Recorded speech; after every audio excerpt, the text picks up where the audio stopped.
Bharatiya Janata party కేంద్ర మంత్రి బండి సంజయ్పై ప్రతిపక్షాలు చేస్తున్న ఆరోపణలు రాజకీయ ప్రేరేపితమని బీజేపీ సంగారెడ్డి జిల్లా నాయకులు ప్రముఖ న్యాయవాది నాయక్వాడి యాదగిరి అన్నారు.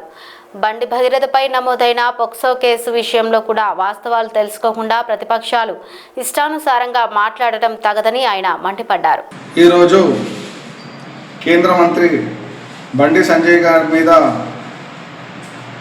అనేక ఆరోపణలు చేయడం అనేది చాలా దురదృష్టకరం. ఈరోజు బండి భగీరథ్ పైన నమోదైనటువంటి పోస్కో కేసు గురించి ప్రతిపక్షాలు బీఆర్ఎస్ కానీ కాంగ్రెస్ కానీ అనుచిత వ్యాఖ్యలు చేయడం అనేది కరెక్ట్ కాదు. ఈరోజు టీఆర్ఎస్ పార్టీ చూస్తే గతంలో కవిత లిక్కర్ కేసులో జైలుకు పోయినప్పుడు ఇదే కేసీఆర్ రాజీనామా చేసిండా అని చెప్పేసి నేను ప్రశ్నించడం జరుగుతుంది. ఈరోజు పోస్కో కేసు గురించి కేటీఆర్కు అసలు ఏం విఘ్నత ఉన్నది, లేకపోతే ఆయన ఏం మనిషి అనేది అర్థమైతలేదు. పోస్కో అనేది ఒక మైనర్ అమ్మాయి మీద మైనర్స్కి సంబంధించినటువంటి కేసు. ఆ కేసును బహిరంగంగా తీసుకొచ్చేసి సోషల్ మీడియాలో దుష్ప్రచారం చేయించడము ఇది అనేది కరెక్ట్ పద్ధతి కాదు. కేటీఆర్ ఖబర్దార్ను ఇవన్నీ మార్చుకోండి. ఈ విధమైన పద్ధతి, ఈ విధమైన బ్లాక్మెయిల్ రాజకీయాలు చేసి మీరు గత 2 పరిహారాలు గతంలో మీరు చేసినటువంటి మీ ప్రభుత్వం ఉన్నప్పుడు ఎన్ని కేసులు అయినాయి, ఎన్నిటి మీద మీరు రాజీనామాలు చేసిండ్రు. ఈరోజు మీరు అప్పట్లో ఒక సిట్ ఏర్పాటు చేసిండ్రు. డ్రగ్ కేసు, అసలు డ్రగ్ కేసులలో ఫస్ట్ హైదరాబాద్లో ఎవరి మీద కేసు కావాలంటే అది కేటీఆర్ మీద కావాలి. డ్రగ్స్ కల్చర్ తీసుకొచ్చింది హైదరాబాద్కు కేటీఆర్.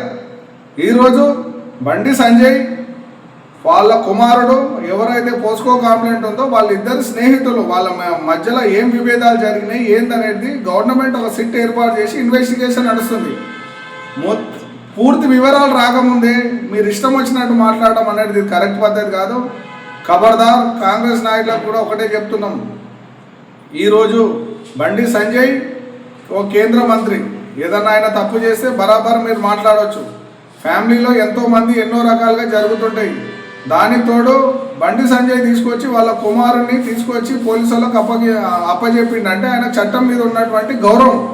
ఈరోజు మీరు న్యాయస్థానాల మీద కూడా ఆరోపణలు చేసే పరిస్థితులకు వచ్చిండ్రు. కాబట్టి ఇది కరెక్ట్ పద్ధతి కాదు, మీరు మార్చుకోండి. ఎక్కడ కూడా బండి సంజయ్ ఎక్కడ కూడా తప్పు చేయలేడు. ఈరోజు తప్పు వాళ్ళ కొడుకు భగీరథ్ చేసిండా లేకపోతే అమ్మాయి ఏం చేసిండా అనేది ఇన్వెస్టిగేషన్లో తేలుతుంది. కాబట్టి ప్రతిపక్షాలు ఈ ఆరోపణలు మానుకోవాలని చెప్పేసి హెచ్చరిస్తున్నాం. ఇదే విధంగా ఆరోపణలు చేస్తే కేటీఆర్ నీకు తగిన బుద్ధి చెప్తామని చెప్పేసి బీజేపీ సంగారెడ్డి నియోజకవర్గం తరఫున మేము హెచ్చరిస్తున్నాం. యాదగిరి బీజేపీ జిల్లా నాయకులు సంగారెడ్డి నియోజకవర్గం.